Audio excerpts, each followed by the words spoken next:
Welcome to RM biology. আরো একটি নতুন ভিডিওতে স্বাগত। আজকের ভিডিওতে সম্পূর্ণ আমরা আলোচনা করব এইচএস 2025-এর বায়োলজি নিয়ে। তোমাদের সায়েন্সের কিন্তু পরবর্তী পরীক্ষা বায়োলজি। আমি অলরেডি মার্কস 3, মার্কস 5 এবং এমসিকিউ উত্তর সহ সাজেশন দিয়ে দিয়েছি, যেগুলো আসবে খুব কম কম প্রশ্ন, কোথাও 11টা প্রশ্ন, কোথাও 18টা প্রশ্ন। কিন্তু এমসিকিউর ক্ষেত্রে আমি 400খানা প্রশ্নের উত্তর সহ কিন্তু তোমাদের পিডিএফ দিয়ে রেখেছি। সেটা লিঙ্ক দেয়া, সেখান থেকে দেখে নিতে পারবে। আমি এই ভিডিও ডেসক্রিপশন বক্স আই বাটনে কিন্তু লিঙ্ক দিয়ে রাখবো এই বাকি 3টে ভিডিও। আজকে আমরা পেপার প্রেডিকশন করব, অর্থাৎ পুরোপুরি 70 নাম্বার, পুরোপুরি তোমাদের যে ফুল মার্কস 70 নাম্বার হয়, পেপার প্রেডিকশন করব। এটা 1 নম্বর পেপার প্রেডিকশন। কালকে কিন্তু পেপার প্রেডিকশন 2 পাবে। তাই অবশ্যই চ্যানেলটি সাবস্ক্রাইব করো এবং বেল বাটনটি বাজিয়ে দাও। চলো শুরু করা যাক। সব থেকে প্রথম আমাদের যেমন এমসিকিউ থাকে, সেরকম আমরা এমসিকিউ দেখে নেব। সব থেকে প্রথম আমাদের যে এমসিকিউ থাকে, আমরা এমসিকিউ দেখে নিই। চলো, প্রথমে আছে সহকারী কোষ, নিউসেলাস ও ভ্রূণাণুর সঠিক সেট। এখানে একটা দেয়া আছে বাংলায়, বাকি কিন্তু দেয়া আছে, বাকি এটা ইংলিশে, এটাও কিন্তু বাংলায় দেয়া হয়েছে।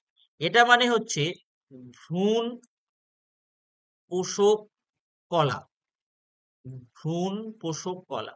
আবার এটা তোমরা ইংলিশে জেনে অভ্যস্ত, সেটা হলো জাইগোট। তো এই কটার প্লয়েডি বা ক্রোমোজোম সেট জানতে চেয়েছে। যদি আমরা সহকারী কোষ দেখি, তাহলে সহকারী কোষ আমরা ডিম্বকের ডিম্বাণুর পাশে দেখতে পাবো। এরকম ডিম্বাণু থাকে, তার পাশে দুটো সহকারী কোষ থাকে। এগুলোর প্লয়েডি কিন্তু এন হয়। আর এই তিনটেকে একত্রে কিন্তু গর্ভযন্ত্র বলে। এটাও কিন্তু প্রশ্ন আসতে পারে যে গর্ভযন্ত্র গঠিত হয় কি দিয়ে? ডিম্বাণু আর দুটো সহকারী কোষ। তাহলে আমরা সহকারী কোষের জন্য এন পাবো। তাহলে দেখো, automatically option A, option C cancel হয়ে গেল। এবার নিউসেলাস কোথায় থাকে? নিউসেলাস এই ডিম্বকের বাইরের যে লেয়ারটা হয়, তাকেই কি আমরা নিউসেলাস বলি। এটা কিন্তু 2n হয়। তাহলে আমরা 2n দেখবো। দেখো 2n, তাহলে অটোমেটিক্যালি আমাদের কিন্তু এটাও ক্যান্সেল হয়ে গেল। তাহলে অপশন কি হয়ে যাবে? বি। তাহলে জাইগোটও কি হবে? 2n। জাইগোট 2n কেন হবে? জাইগোট যেহেতু ভ্রূণাণু, ভ্রূণাণু সবসময় 2n হয়। ডিডিটি সর্বোচ্চ পরিমাণ সঞ্চয় হবে। এই কোশ্চেনটা কিন্তু কি টপিক থেকে আছে? এটা আছে bio accumulation, bio accumulation part থেকে আছে, জৈব সঞ্চয়। তাহলে জৈব সঞ্চয় আস্তে আস্তে যেটা বড় হয়, বড়তে সব থেকে বেশি পরিমাণে থাকে। এখানে দেখো জু প্ল্যাংটন, তারপরে চিংড়ি, কাঁকড়া, মাছরাঙা। তাহলে উত্তর কি হবে? মাছরাঙা। নিম্নের কোন জীবটি কনিডিয়ার সাহায্যে জনন সম্পন্ন করে? উত্তর কি হবে? পেনিসিলিয়াম। উত্তর হয়ে যাবে পেনিসিলিয়াম। এবার পেনিসিলিয়ামের যে শাখায় কনিডিয়া থাকে, তাকে কিন্তু কি বলে? কনিডিওফোর বলে। তাকে কনিডিওফোর বলে। এরপরে মানুষের সহপ্রকটতার উদাহরণ কি হয়? এমএন হয়, এবি হয়। ঠিক আছে, তাহলে দেখো দুটো আছে, অর্থাৎ ডি। নিচের কোনটি কর্নবার্গের উৎসেচক নামে পরিচিত? অত্যন্ত গুরুত্বপূর্ণ প্রশ্ন। তোমরা যদি টেস্ট পেপার ফলো করো, প্রায় প্রত্যেকটা সেটে কিন্তু এই প্রশ্নটা আছে। উত্তর হয়ে যাবে কিন্তু অপশন এ। এরপর পুনরাবৃত্তি বা যেটাকে রিক্যাপিচুলেট থিওরি বা রিক্যাপিচুলেশন থিওরি বলে, সেটা বেসিক্যালি ভ্রূণ গঠিত প্রমাণ। PBR 320 একটি আদর্শ ক্লোনিং ভেক্টর, যেখানে পির অর্থ কিন্তু প্লাজমিড। এটাও কিন্তু ভেরি ভেরি ভেরি ইম্পর্টেন্ট প্রশ্ন। ফ্রেম শিফট মিউটেশন ঘটবার কারণ ডিলিশন। নিম্নের কোন অণুজীব গুলি জৈব সার প্রস্তুতিতে ব্যবহৃত হয়? এটা আমাকে তোমরা কমেন্ট করো। অত্যন্ত সহজ একটা প্রশ্ন, এটা তোমরা আমাকে কমেন্ট করো। নিম্নের কোনটি human immuno deficiency virus HIV দ্বারা সর্বপ্রথম ধ্বংসপ্রাপ্ত হয়? টি লিম্ফোসাইট, বা আরো ভালো বললে, আরো অ্যাকুরেট বললে, হেল্পার টি সেলটা আগে ধ্বংস হয়। এরপর কর্পাস লিউটিয়াম, প্রোজেস্টেরন বিপন্ন প্রজাতি নয়। ভারত থেকে বিপন্ন প্রজাতি নয় কোনটা? এটাও কিন্তু সব থেকে সহজ একটা প্রশ্ন এই সেটে। এটা আমাকে কমেন্ট করো।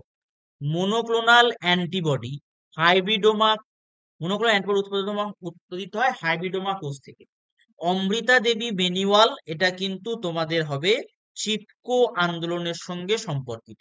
এরপরে চলে আসবো ভিএসএকিউতে, অর্থাৎ ডিরেক্ট 1 নম্বরের যে প্রশ্নগুলো আসে। ওষুধ শিল্পে ব্যবহৃত এমন একটি জীবাণুর বিজ্ঞানসম্মত নাম লেখা। তো দুটো নাম আমি লিখে দিয়েছি, পেনিসিলিয়াম ইসোজেনাম বা স্ট্রেপ্টোমাইসিস স্পিসিস। বায়োফর্টিফিকেশন, বায়োফর্টিফিকেশন যে পদ্ধতিতে উদ্ভিদ প্রজননবিদ্যা, জেনেটিক ইঞ্জিনিয়ারিং এর সাহায্যে বিভিন্ন শস্যে ভিটামিন, খনিজ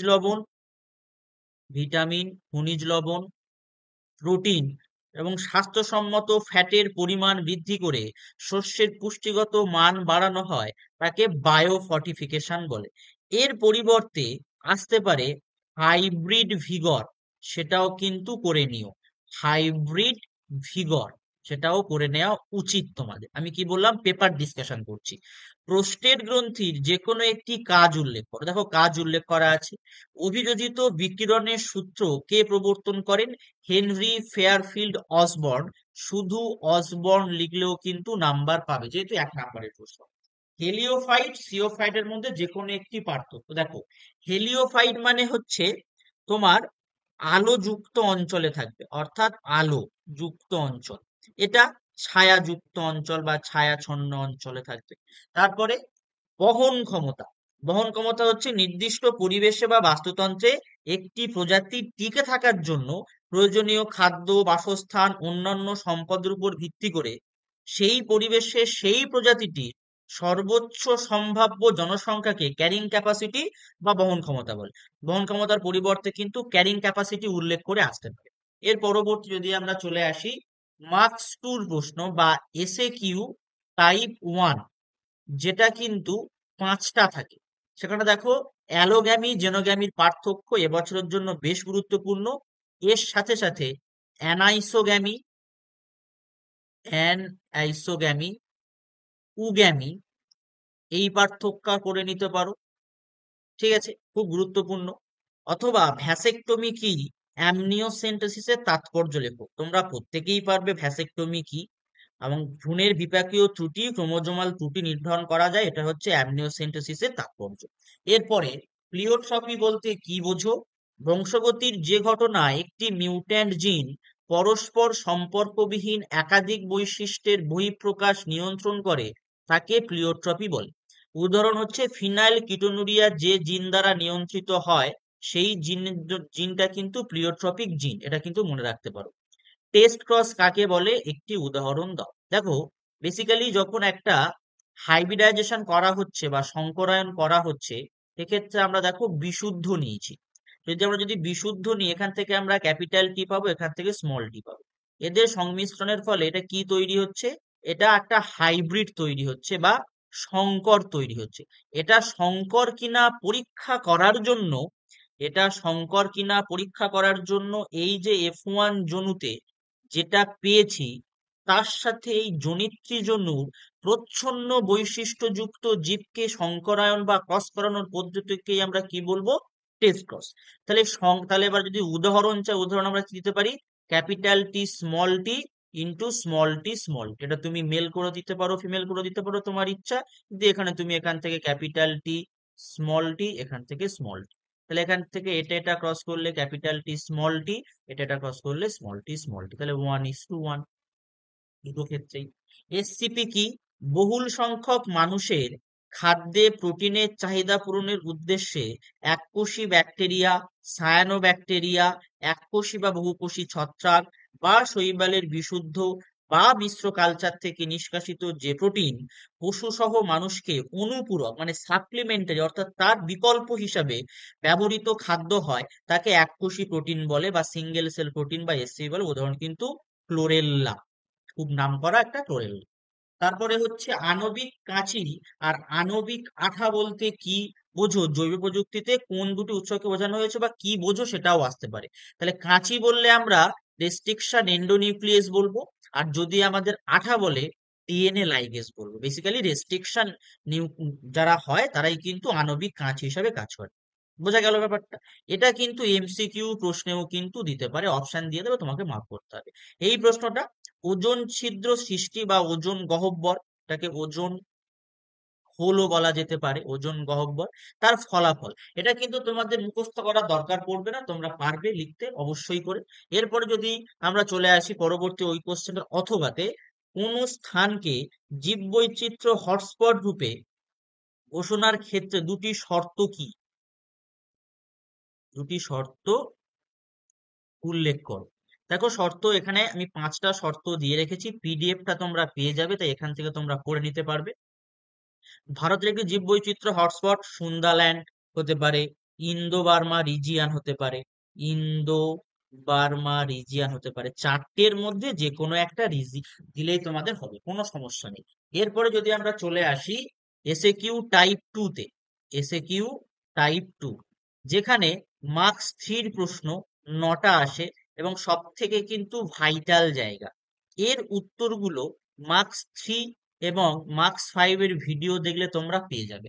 স্বপরাগ যোগের অভিযোজনগত যে ব্যাখ্যা, অভিযোজনগত কৌশল হবে, অভিযোজনগত কৌশল ব্যাখ্যা করো। এটা এটা কিন্তু বইতে পেয়ে যাবে, বইতে যে কোনো বইতে এটা পাবে। এটা আমার যেটা মার্কস 5 এর ভিডিও সেখানে পেয়ে যাবে, এটাও কিন্তু মার্কস 3 যে ভিডিও সেখানে পাবে। ল্যাগ ও প্রেরণের গঠন সেটাও মার্কস 3 ভিডিওতে পেয়ে যাবে। ট্রান্সক্রিপশন পদ্ধতির প্রারম্ভিক দশার সঙ্গে সঙ্গে সমাপ্তি দশাও কিন্তু করে নিতে পারো, সমাপ্তি দশা, সমাপ্তি দশা। তারপরে হার্ডি উইনবার্গের মূল নীতি সেটাও মার্কস 3 কোশ্চেনে পাবে। অনুবিস্তরণ কাকে বলে, সুবিধা, জেনেটিক কোডের দুটি বৈশিষ্ট্য, সিওএস ট্রিটমেন্ট পদ্ধতি মার্কস 3 ভিডিওতে আছে। বি লিম্ফোসাইট টি লিম্ফোসাইটের পার্থক্য বইতে তোমরা পেয়ে যাবে। তারপরে ট্রাঙ্কুলাইজার ড্রাগের উদাহরণ, এটাও কিন্তু বইতে পাবে, ট্রাঙ্কুলাইজারের সঙ্গে সঙ্গে করে রাখতে পারো। সিডেটিভ ড্রাগ, সিডেটিভ ড্রাগ এগুলো কিন্তু পরীক্ষায় অবশ্যই আসবে। ম্যালিগন্যান্ট কোষের বৈশিষ্ট্য মার্কস 3 যে আমি ভিডিও দিয়েছি সেখানে পিডিএফ অলরেডি আপলোড আছে টেলিগ্রাম চ্যানেলে, সেখান থেকে পেয়ে যেতে পারো। সংকরায়ন কি, পুরুষত্বহীনকরণ মানে হচ্ছে ইমাসকুলেশন, ঘুরিয়ে তোমাকে ইমাসকুলেশন জিজ্ঞেস করেছে, ইমাসকুলেশন, এই প্রশ্নগুলোই কিন্তু অবশ্যই অবশ্যই করে পাবে। এটা কিন্তু পেপার 1, এটা পেপার 1। পেপার 2 এর জন্য চ্যানেল সাবস্ক্রাইব করতে হবে, বেল বাটন বাজাতে হবে। পিসিআর পদ্ধতি বলে দিয়েছিলাম অবশ্যই আসবে। ট্রান্সজেনিক উদ্ভিদ উৎপাদনের দায়ী একটি ব্যাকটেরিয়ার নাম লেখো, ব্যাসিলাস থুরিনজিয়েন্সিস। জৈব প্রযুক্তিবিদ্যায় বিটি শস্য উৎপাদনের বিভিন্ন ধাপগুলি উল্লেখ করো। এরপরে মানব ইনসুলিন বা হিউমিউলিন যেটাকে বলা হয়, রিকম্বিনেন্ট ডিএনএ কে ভেক্টর কোষে প্রবেশ করানোর জন্য কি কি পদ্ধতি ব্যবহার করা হয়, সেটা তোমরা বলতে পারো বায়োলিস্টিক গান, বায়োলিস্টিক গান বা অ্যাম্প্লিফিকেশন, অ্যাম্প্লিফিকেশন, এই সবগুলো কিন্তু ব্যবহার করা হয় এই পদ্ধতিগুলো। মরুজ উদ্ভিদের অভিযোজন, বাসস্থান নিচের মধ্যে পার্থক্য, ক্রায় সংরক্ষণ বলতে কি বোঝো, যেটা হচ্ছে -196 ডিগ্রি সেন্টিগ্রেড লিকুইড নাইট্রোজেনে সংরক্ষণ করা হয়, এটা একটা কিন্তু কি পদ্ধতি, এক্সিটু পদ্ধতি, এক্সিটু, ঠিক আছে। এরপরে যদি আমরা 5 নম্বরের প্রশ্নে চলে আসি, এই দুটো প্রশ্ন অবশ্যই অবশ্যই করে আসবেই, এই দুটো প্রশ্নের মধ্যে যে কোনো একটা অবশ্যই আসবেই আসবেই।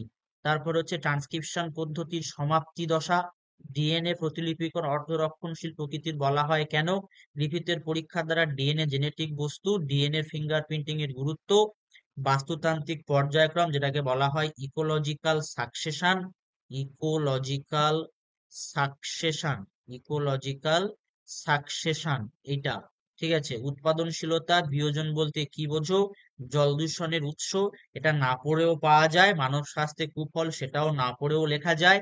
সিগনিকোলজি বলতে কি বোঝো, এটা ও তোমরা পারবে। তো মোটামুটি আজকে আমরা ডিসকাস করলাম, ডিসকাশন হলো কিসের ডিসকাশন হলো, আমরা পেপার প্রেডিকশন করলাম, পেপার প্রেডিকশন করলাম যে কি কোশ্চেন আমাদের আসতে চলেছে এইচএস 2025 বায়োলজিতে, কি কোশ্চেন আমরা পেতে চলেছি।